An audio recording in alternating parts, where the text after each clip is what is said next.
Alors, en fait, il y a 4 régimes de protection différents.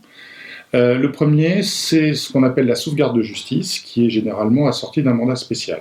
C'est une mesure provisoire, mesure d'urgence, qui est, bon, nous avons quelqu'un qui a un accident de voiture, qui tombe dans le coma, il faut gérer. Donc là, il y a une décision d'urgence, on va nommer quelqu'un pour gérer tout son quotidien, c'est-à-dire son courrier, ses dépenses, ses recettes, encaisser ses revenus, etc.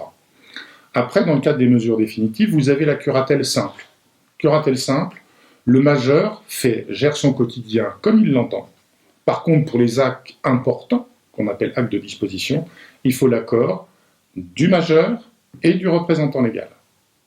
Après, on aggrave la mesure, qu'on appelle la curatelle renforcée. Là, le quotidien est géré par le représentant légal et il y a un double pilotage, une double signature pour les actes d'administration.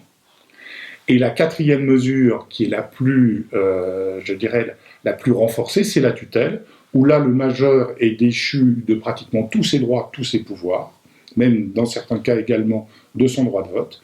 Et là, tous les actes de gestion courante sont faits seuls par l'administrateur, et tous les actes d'administration, de disposition, donc, qui mettent en péril potentiellement le patrimoine, c'est l'accord du juge et du représentant légal.